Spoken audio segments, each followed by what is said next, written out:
जय श्री गणेश। नमस्कार, मैं आचार्य संजय द्विवेदी। मेरे समस्त प्रबुद्ध दर्शकों का मेरे चैनल पे हार्दिक स्वागत है। प्रिय दर्शकों, आज मैं मेष राशि का अगस्त माह का मासिक राशिफल लेकर आपके सम्मुख उपस्थित हूँ। अगस्त माह में मेष राशि के लिए किस प्रकार की स्थितियां बन रही हैं, जो ग्रहों के परिवर्तन होने वाले हैं, जो ग्रहों की स्थितियां हैं वो कितना प्रभावशाली रहने वाली हैं, मेष राशि के लिए कितना इनका उपयोग होने वाला है, आप उससे कितना लाभ ले पाएंगे, अथवा कहीं पर कोई अवरोध, कोई समस्या या कष्ट है तो उसका क्या निवारण है। संपूर्ण विश्लेषण मैं पूर्ण तर्क के साथ करने जा रहा हूं। प्रिय दर्शकों, इस राशिफल को आप अपने लग्न तथा राशि दोनों के अनुसार देख सकते हैं। मेष राशि के लिए यदि हम स्थितियां देखें तो इस प्रकार होंगी। आपके लिए तृतीय भाव में गुरु और शुक्र का महायोग होगा। चतुर्थ भाव में बुध और सूर्य का अत्यंत प्रबल राजयोग बना हुआ है। आपके पंचम भाव में केतु होंगे। षष्ठम भाव में लग्न के स्वामी मंगल प्रवेश कर चुके होंगे तथा इस माह में राहु का गोचर आपके एकादश भाव में चल रहा है तथा शनिदेव वक्री होकर आपके 12वें भाव में गोचर कर रहे हैं। इस माह में 17 अगस्त को सूर्यदेव राशि परिवर्तन करेंगे तथा यहां से स्वराशि सिंह राशि में इनका प्रवेश होगा, परंतु यहां पर ये राहु और केतु के प्रभाव में होंगे।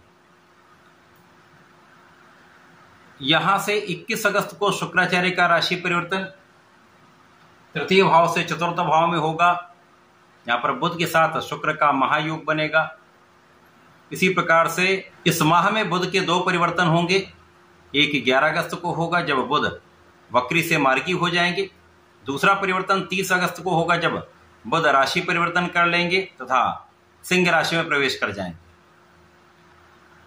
मेष राशि के लिए यदि हम स्थितियां देखें तो यहां पर लग्न के स्वामी का षष्ठम भाव में होना यहां पर कुछ समस्या करता है, परंतु पूर्ण रूप से यदि हम देखें तो यहां पर लग्न के स्वामी षष्ठम भाव में है, परंतु यहां पर विपरीत राजयोग में, जिसके कारण विपरीत परिस्थितियों में भी आपको लाभ मिलेगा तथा कई ऐसे योग बनने वाले हैं जो आपको लाभ देंगे। जैसे विपरीत राजयोग अपने आप में एक विशेष राजयोग है। इस समय में सजग आपको कहाँ रहना है। इस माह में आपको ऋण देने से बचना है, धन उधार देने से बचना है। यदि आप धन उधार देते हैं तो यहां पर धन की वापसी संभव नहीं हो। यदि आपने उसके लिए प्रयास किया तो विवाद हो सकता है, यहां तक कि अधिक विवाद होने पर कानूनी समस्याओं का भी योग बनता है। मंगल आपके षष्ठम भाव में है, तब तक आपको उधार देने से बचना है, परंतु इस समय में आपको ऋण प्राप्त हो सकता है। जो व्यापारी बंधु हैं उनको ऋण प्राप्त जब होता तो अपने व्यापार को बढ़ा सकते हैं। आ रही समस्याएं दूर होंगी तथा प्रबल रूप से शत्रुहंता यहां पर बन रहा है जो आपके शत्रुओं का विनाश कर दे। इस समय में आपको ज्ञान की प्राप्ति अवश्य हो। विशेष ज्ञान का भाव प्रबल हो रहा है। अब इस समय में लग्न का भाव कहीं न कहीं एक अच्छी अवस्था में है, तो आपकी ऊर्जा का सही प्रवाह होगा। केवल कुछ स्थानों पर आपको ध्यान देना होगा। किसी प्रकार के एग्रेशन से बचना है, किसी प्रकार के जल्दीबाजी के गुण से बचना है तथा विवादों से दूर रहना। इस माह का आप उपयोग कर पाएंगे। इस माह में भाग्य तो संपूर्ण रूप से आपके साथ में होगा, यहां पर कोई संदेह नहीं। इस माह में आपके ज्ञान का स्तर पहले से अधिक अच्छा होने वाला है। ज्ञान की विशेषता से, ज्ञान के प्रभाव से आप एक अच्छा लाभ लेने जा रहे हैं। इस माह में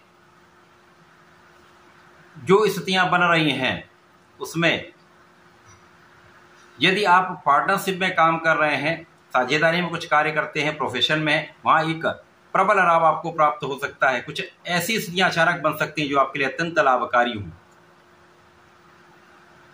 भाग्य का प्रबल साथ, यात्राओं से लाभ, लग्न की स्थिति अच्छी तथा धन का विशेष लाभ आपको प्राप्त होता दिख रहा है। धन भाव में यदि हम देखें तो धन भाव के स्वामी शुक्राचार्य हैं और गुरु के साथ इनका योग बना हुआ है।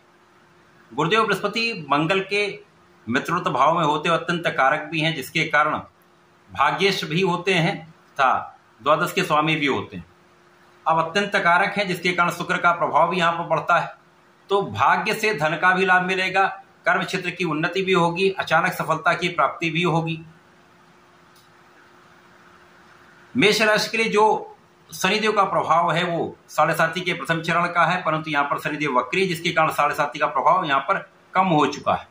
तो आपको लाभ की वृद्धि तय है, लाभ की स्थिति पहले से कहीं अच्छी रहने वाली है। यद्यपि लाभ भाव में राहु का गोचर चल रहा है, राहु और मंगल का मित्रवत संबंध नहीं होता है, परंतु एकादश भाव एकमात्र ऐसा भाव जहां पर समस्त ग्रह अच्छा प्रभाव देते हैं। तो यहां पर लाभ तो आपको प्राप्त होगा, लेकिन उसके लिए आपको लगना होगा, परिश्रम बढ़ाना होगा।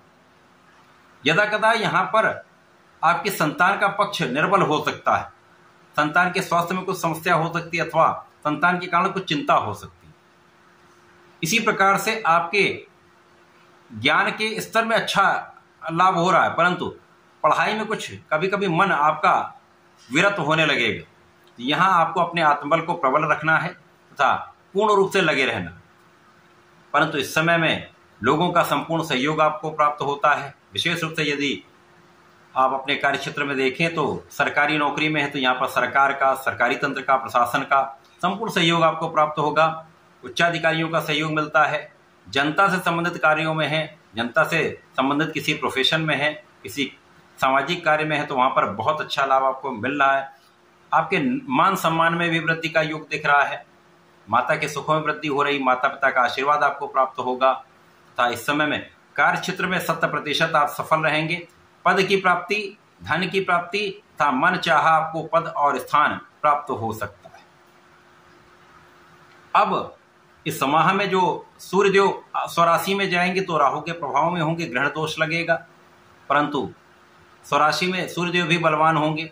तो संतान के कारण जो आपको चिंता हो रही थी वो कम होगी, जो मन आपका भटक रहा था वो कम होगा। इस समय यदि आप अपने आत्मबल को प्रबल रखते हैं तो समस्याएं कम से कम होंगी। आत्मबल को बढ़ाने के लिए सूर्यदेव को जल दें, ओम आदित्याय नमः का नित्य जप करते रहें। निश्चित रूप से समय आपके लिए अनुकूल होगा। तो संतान की ओर से भी आपको अच्छा समाचार मिलेगा, आपकी पढ़ाई में भी आपका मन लगेगा। यदि प्रतियोगिता परीक्षा की तैयारी कर रहे हैं तो यहाँ पर कहीं पर बहुत कष्ट नहीं आना है। इसी प्रकार से लाभ की मात्रा अचानक बढ़ जाए, लाभ का योग बन रहा है, परंतु कुछ प्रयास अधिक करना पड़ेगा। यहां पर इसलिए मैंने कहा, यहां पर हर काम में कुछ ना कुछ राहु का प्रभाव है, जिसके कारण आपको उसके लिए लगना पड़ेगा, अपने आप कुछ नहीं होने वाला। तो यहाँ पर ध्यान देंगे तो समस्या कम होगी। इसी प्रकार से जब शुक्राचार्य चतुर्थ भाव में आएंगे, बुध के साथ योग बनाएंगे, लक्ष्मी योग बनेगा, सुख भाव का लक्ष्मी योग महाधन लाभ तो कराएगा ही, आपके ऐश्वर्य वैभव सुख संपदा में वृद्धि करेगा। अब धन के स्वामी शुक्र हैं, जिसके कारण ये भाव अत्यंत प्रबल रहेगा। तो भूमि भवन वाहन का संपूर्ण लाभ आप ले पाएंगे। यदि आपके पास घर नहीं है तो घर बनने का योग बन रहा है, संपत्ति बढ़ने का योग बन रहा है, वाहन का योग बन रहा है। इस प्रकार से आपके सुखों में वृद्धि का संपूर्ण लाभ आपको प्राप्त हो रहा है। जब बुध वक्री है, वक्री बुध का मैं प्रभाव बता चुका हूं, मार्गी हो जाएंगे तो ये पंचम भाव की ओर गोचर करेंगे। तो यहां पर आपकी ज्ञान की स्थिति बेटर होगी, आपका आत्मबल अच्छा रहेगा तथा सोचने समझने का जो भाव है वो श्रेष्ठ रहने वाला, कैलकुलेशन अच्छी रहने वाली। इसी प्रकार से जब बुध राशि परिवर्तन कर लेंगे, जो माह के अंतिम 1-2 दिन के लिए होने वाला है, 30 अगस्त को होगा, तो ये सूर्य के साथ योग में होंगे। यद्यपि राहु के साथ जड़ दोष में भी होंगे और सूर्य बुध का बुधादित्य योग भी होगा, पंचम भाव का जो अत्यंत प्रबल होता है। इसका मैं विस्तृत वीडियो आगे देने वाला हूं।